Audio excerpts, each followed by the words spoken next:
Le programme régional d'urgence d'aménagement d'infrastructures de proximité du G5 Sahel intervient dans un contexte de crise multidimensionnelle où l'insécurité menace l'accès aux services sociaux de base et fragilise davantage les conditions de vie des populations. Les deux zones ciblées, Tawa et Tillabéri, sont particulièrement impactées par les troubles sécuritaires. À l'insécurité viennent s'ajouter les tensions historiques entre agriculteurs et éleveurs qui sont exacerbées par les pressions autour des ressources naturelles dans un contexte de changement climatique. Par ailleurs, l'accès aux services d'eau potable et d'assainissement reste très faible dans ces régions et les populations s'approvisionnent souvent à partir de sources vulnérables et de qualité douteuse.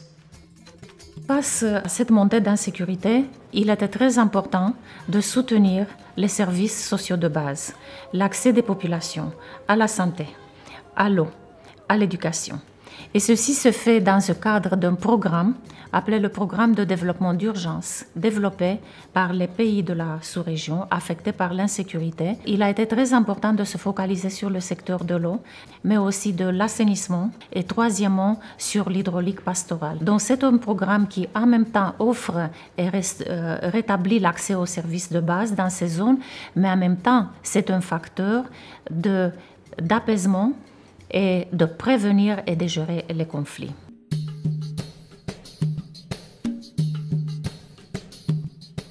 Ce fonds permet au ministère de planifier de façon réaliste, si vous voulez, mais aussi de façon pertinente. C'est-à-dire qu'on intervient là où les besoins sont les plus pertinents, où c'est très difficile, où un projet à lui seul ne peut pas aller financer.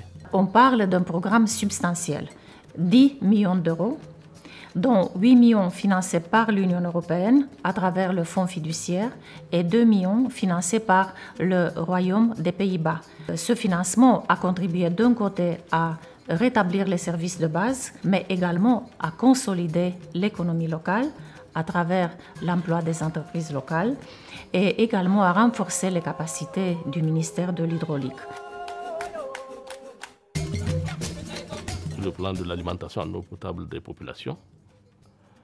Le projet a eu à réaliser 40 systèmes d'adduction d'eau potable. Et cela a contribué, n'est-ce pas, à desservir plus de 100 000 personnes. Dans le cadre de l'hydraulique pastorale, a eu également à réaliser 8 stations de pompage pastoral et 6 puits pastoraux. Les deux conjugués contribuent à desservir plus de 57 000 têtes de bétail. Le projet a eu à réaliser également des ouvrages d'assainissement. Notamment 200 latrines ont été réalisées dans les centres de santé, dans les écoles, mais également au niveau des lieux publics, toujours dans ces deux régions-là.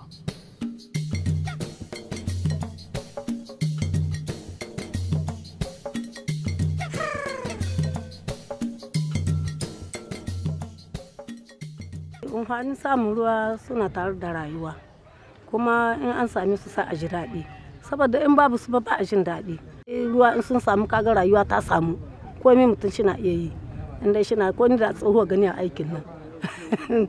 In sa abin da nika iya noma, in samu in ce in ba jikoki, in sai da sarwa. Ba in yi wanka na in yi ma yara ba, tunda akwai ƙyasarwa ba a ware ruciya ba. To in gari jiya na ko na tahi in sha ban iya shan wani waske. To ba akwai wahala ba.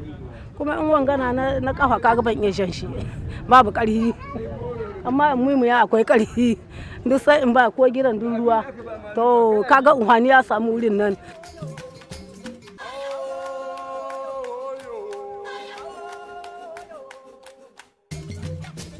Toute réalisation d'ouvrage hydraulique doit être, n'est-ce pas, précédée de la mise en place d'un cadre de concertation inclusif. Il prend en charge non seulement la population autochtone, mais les allochtones aussi, mais également les transhumants aussi, à travers leurs représentants dans le comité de gestion ou la structure de gestion à mettre en place. Donc vous voyez bien, ce monde-là, les intérêts des fois ne sont pas les mêmes, mais on arrive à les concilier pour qu'ensemble, qu'ils se mettent la main dans la main pour travailler, pour bien gérer l'ouvrage sans conflit. Buzaye da hillani waɗanda a daji na cikin kamar na ruga-ruga daga zakuwa.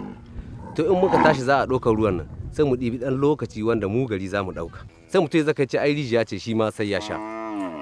Rijiya ce amma wanda ka zaka iske bisa rijiyar kaga bai bari ka ɗauki ruwan ka tayi da su kai ka bar shi haka. Shi ya kawo mana waɗannan matsaloli na da lokacin da muna tare.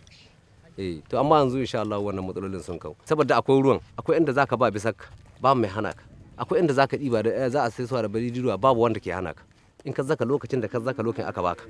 La multiplication des ouvrages nous a permis donc de gérer maintenant, de suggérer ou de parler à ces problèmes de manque d'eau pour nos éleveurs. Ça nous a renforcé la cohésion pacifique et ça a renforcé aussi, du moins ça a évité beaucoup de problèmes que nous gérons avant donc ces accords.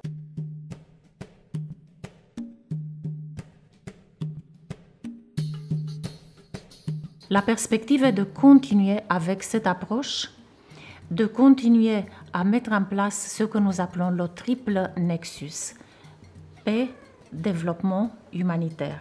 Ainsi, avec un conflit sur les ressources fortement diminué, le risque d'insécurité endogène il est aussi fortement diminué. Donc, cela continuera à la même approche avec bien sûr d'autres sources de financement que l'Union européenne et aussi ses autres partenaires, tant européens et internationaux, mettront à disposition afin que l'approche stabilisation puisse conduire à des résultats durables qui permettent de retourner les populations dans leur territoire d'origine, à leurs occupations et reprendre la vie normale et le développement.